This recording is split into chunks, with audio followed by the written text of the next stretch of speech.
Hello and welcome, my name is Kwarter, and this is Ricochet, the show where we take a look at World of Tanks replays and check out strategy, what was done right, what was done wrong, and what could have been done better.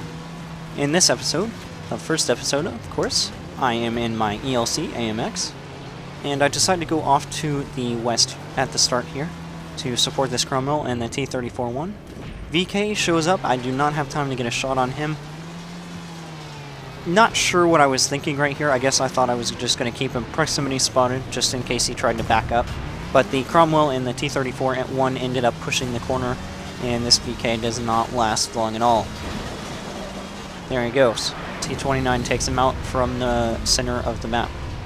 So with the VK gone, doesn't look like there's much action heading up. The T-34 and the Cromwell have got that covered. So I decided to head to these bushes in the middle of this river here. Possibly take a shot at whatever targets the Cromwell and the T-34-1 spot. However, I actually spotted the CZ-8 over here, so I parked myself in the bushes far enough away that I will not be spotted when I fire. I still wait for the camo net and obviously for the aim to come in all the way, aiming circle. Get a nice shot into him. He's not moving, surprisingly, so I'm just waiting for my reload. Hellcat's over there as well. I do not have a shot on the Hellcat. Take another shot here, and it's hard to tell with the bushes, but I'm pretty sure it bounced off the side of him. It looks like from his silhouette he's slightly angled, and I'm pretty sure it just bounced off the side of him. Next shot goes straight through the turret, I'm pretty sure. Again, hard to tell with the bushes. Two successful shots on. Haven't taken a single point of damage, which is very nice. So I decided to move up to the center of the map here and try to sneak my way up to the top of the hill because I know the top of the hill is a very good support position, and with the ELC's agility I will be able to put in shots, be able to dodge incoming fire as well. I'm moving up here. I see the Jagdpanzer IV and the KB3 and T-29 have all got this hill pretty much bottlenecked, although that T-29 has taken a beating. I sneak my way up to these rocks right here and notice that the T-29s are not really focused on me, and they both fired recently, so they're going to be doing a reload. And then I notice this SU-100 pops up, so I spin around to take a shot at him real quick. I notice he's pointing the gun, he's trying to get the gun around to me, so I try to go for the track shot there, but I ended up not hitting it because he moved, and I narrowly avoid taking a big hit from the SU-100M1 there. That's always nice. And I get the heck out of there.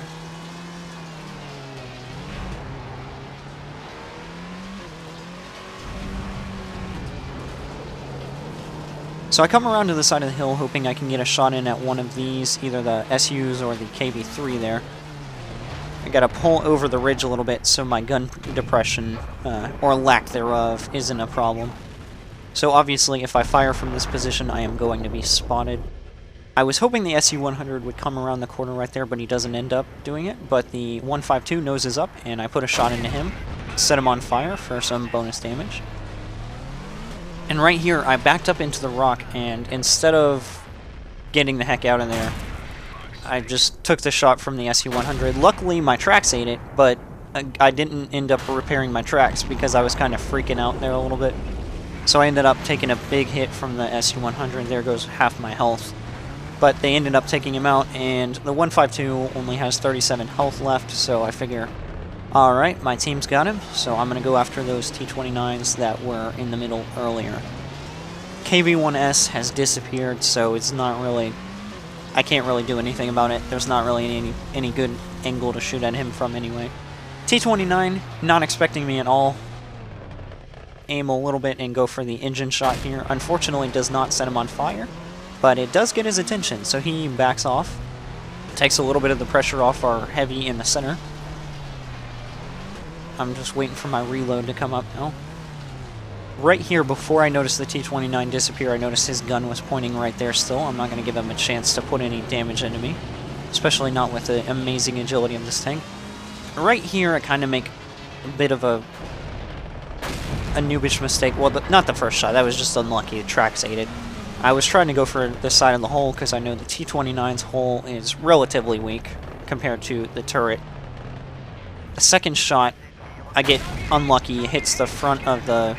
I guess it's technically... It's not the mantlet, but the front of the turret is extremely strong, and even with 170 millimeters of penetration on this 90 millimeter gun, it's not going through. Next shot, I believe also I go for the side of the turret, because again, with this 90 millimeter gun, I've got 170 millimeters of penetration. But unfortunately, again, I hit the frontal part of the turret and it does not penetrate.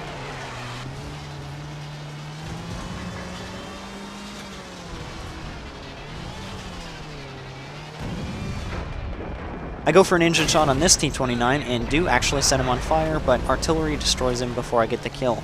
And that's pretty much the end of the replay. They've only got an artillery left, and he's going to get taken out by our artillery, I believe. And that ended up netting me my Ace Tanker badge for my ELC AMX on mines. And if you'll notice, I actually did end up spotting the EZ-8. I thought it was the Cromwell or the T-34-1 that had actually spotted it, but apparently I was mistaken. I ended up with a good earning for that game, and 1,864 damage in the ELC, 100% accuracy. This has been the first episode of Ricochet. I hope you enjoyed it, and I will see you guys next time.